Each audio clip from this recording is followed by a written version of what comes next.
2017 exam sittings. We thank these 3 outstanding corporate citizens for the impact that they're playing in empowering a brighter future for Jamaica.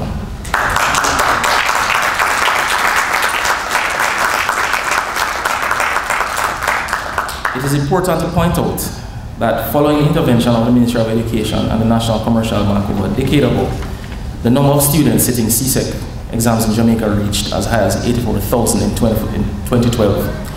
Since then, the number of exam subject offerings has also increased to provide more scope and options for young students.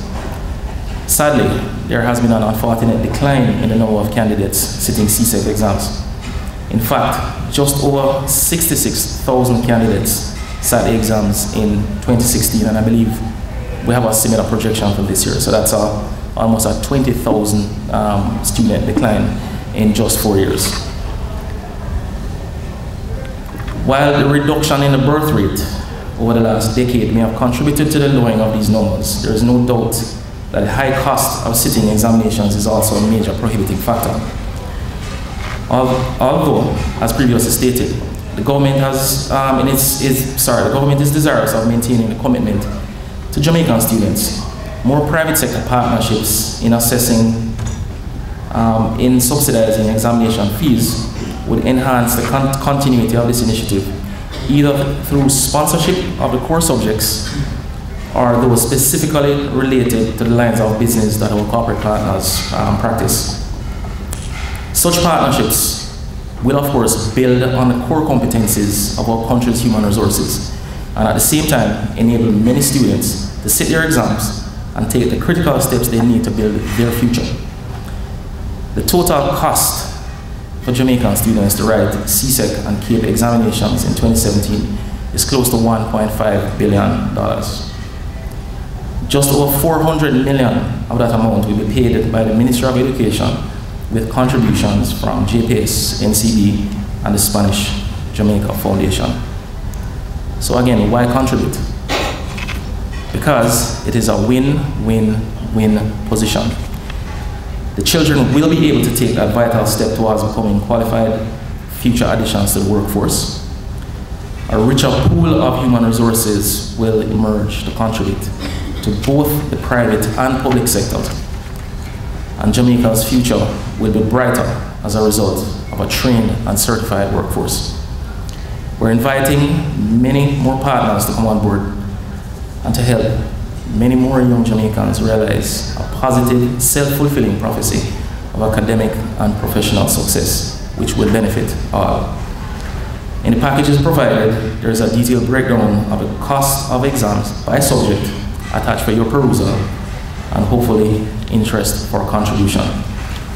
We look forward to having dialogue with you on many partnerships that can emerge towards Jamaica's success.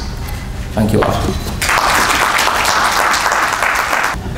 As Brian has indicated, 2 of the major sponsors and partners in supporting the examination fee payments by the students are the NCB Foundation and the JPS Foundation. To give brief testimonials concerning their reasons for being so involved, I'm going to invite Mr. Andrew Pearman, Deputy Chair of the NCB Foundation, followed by Ms. Jacinthe Morgan-Colley, a manager of the JPS Foundation, to come and tell us why they have chosen to so participate. Mr. Pearman. NCB is proud of its involvement in the CXC program. Just to let you know, as Brian said, it's been a number of years. To date, we have impacted over 45,000 students. We believe it is a win-win situation, and certainly for the bank, we could find no better way to spend our chairman's money. Just to let you know, we are involved. In fact, I'm very pleased to hear what the trust is doing. I personally believe that renewable energy is the way to go, and if we can work together to to remove that line item from the budgets of these schools, it would make a tremendous difference. And we would love to help in that regard as well.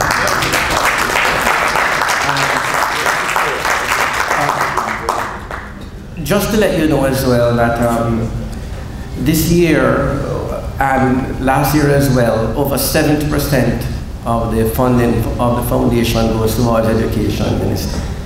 And that involves scholarship, bursaries, and grants. And it just dawned on me that there's so much power in this room here today to change the face of education in Jamaica, and we look forward to working with each and every one of you. Thank you. Honorable Minister, nice to see you again. Good morning. And everyone, we'll keep it tight, so all protocol observed. JPS, I'm actually privileged, and I'm happy to see Andrew, and we kept smiling at each other. I stand in a very unique position where I would have actually been the person responsible for this at MCB Foundation, and seeing the fruit of the labor, seeing the over 45,000 per students who would have benefited. Of course, moving on to JPS Foundation, we're not competing. What we're doing is building Jamaica, and we found it important to do that. Yesterday, as who mentioned it? I think Chair mentioned it, yes. We launched it and we had an MOU signing where we're actually sponsoring the fees for the qualifying students for CSEC electrical and electronic technologies. One subject is just a little long. And this is the first year. Though we saw a low number of registration, just about 400 and so, but as we spoke about it, Ms. Burnett, we know that we'll see the increase going forward. It's important to note too that JPS Foundation and JPS in general, because we do have a young foundation, we've actually been assisting in education. We have a meeting set up with the ECC to discuss our nutrition program, and we spoke about that in our meeting as well. And just to note, I actually have my numbers from 2015, and we recognize that on an annual basis, approximately 28,000 students in basic school benefit from this nutrition program, and it's definitely something we're continuing. I wanted to applaud NET. I learned of one program, the very new program where you're trying to raise, I think it's $2 million US for some schools. Is that the case? I don't know that much about it. To probably benefit the infrastructure of specific schools in the parish, and I say that's a very good initiative, and we want to see how we can assist there as well. In addition, of course, standing with this beautiful logo, I have to speak to renewable energy and the energy audits. So we are not persons who say you must stay on the grid in a traditional way, but we want to work with you, we want to meet with you, because we do offer energy solutions. So if it is wind, if it is solar, no matter what it is, JPS can help you, and we want to work with you as JPS and as the foundation in extension. We also want to help with these energy audits, so we'll definitely speak about that. But it's been a pleasure working with the Ministry of Education and so closely as well with Overseas Examination Commission, and we're definitely going to continue to be partners. Thank you. Thank you very much, Chairman and ladies and gentlemen. Man, it is a pleasant task to wrap up these proceedings and, of course, ensure that I collect, I'll be at the back, that before you leave, you have to submit your pledge. Honorable Stedman Fuller, Custos Rotalorum of Kingston, or Permanent Secretary, Mr. Dean Roy Bernard, Ambassador, Head of the EU delegation in Jamaica. The name is a very funny name, so I won't bother trying to pronounce that. Representatives of the international organizations, heads of agencies, board chairmen, all the distinguished guests, colleagues from the Ministry of Education, Dr. Grace McLean, and all the other officers, ladies and gentlemen, members of the media. Pleasant good morning.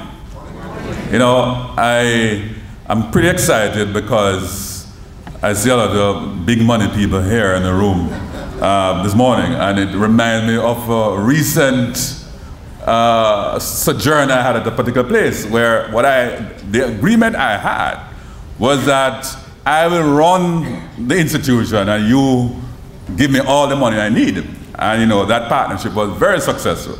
And since I've become minister, there's some Midas impact that I just seem to have this way of just drawing money I'm very energized this morning, so money is falling in. Right, Sir Glenn? We haven't had our breakfast yet, but you know, we need to have that talk. I want to extend a warm yes, and I see my Mr. Holson from Guardian, yes, my life insurance company, yes. I want to extend a warm welcome to everyone and to thank you for accepting our invitation to be here this morning. Your presence is a further demonstration of your commitment to working with the people of Jamaica in various capacities to our mutual benefit.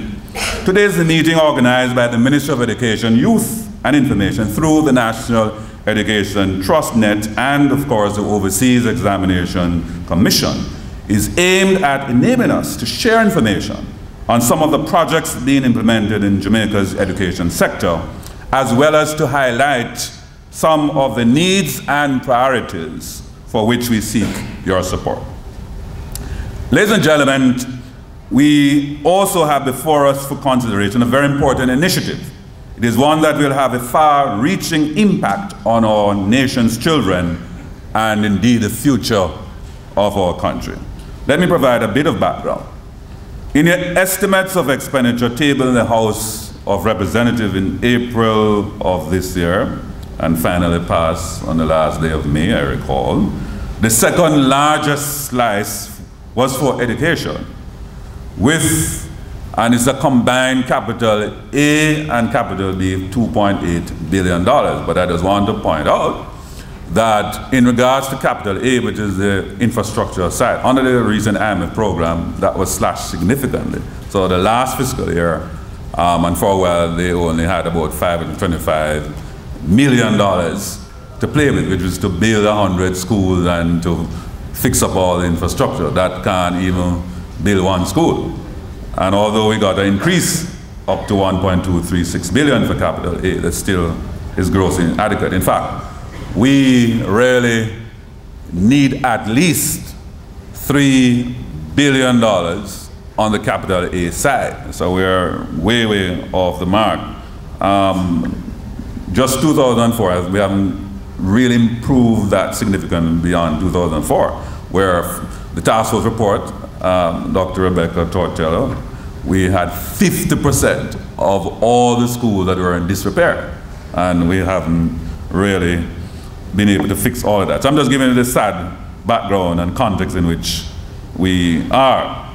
However, with the resources that we had this year, the government made available $750 million for renovation and repairs to our schools that we tried to effect beginning the start of the school year, from the summer into the start of the new year. This allocation is testimony to the fact that the government itself is committed in playing its part in this very important sector. And so I'm yearning for what we call partnership, because I want to explain that the government, based on our fiscal constraint, is doing the best it can. In fact, I could even say that in looking at our budget going forward next year in terms of the ceiling that we have received from the IMF, education, and I know that ministries will be jealous, I'll be very careful of saying that, we would have gotten the most from what the limit provides, so that the government is doing what it can within the constraint, but it is not enough. And that is why we need a partnership from you stakeholders, as well, of course, from the parent. And this is the context that every child can learn, every child must learn. We still don't have enough schools. A lot of the schools are overcrowded. And I always look at the statistics at Dr. Gray's that we have in terms of primary and all age and junior high, which we have to rationalize about age 77, but high schools are 166, so you put in all of this population from the primary into these 166 high schools. So these high schools are 2,400, many of them. They need to be, 1,200 in terms of ideal size. I was at the Carteret last week and I was saying, that's a good size. There are 1,200. So we need about 100 more schools. And in today's dollars, it's about $900 million to build a school.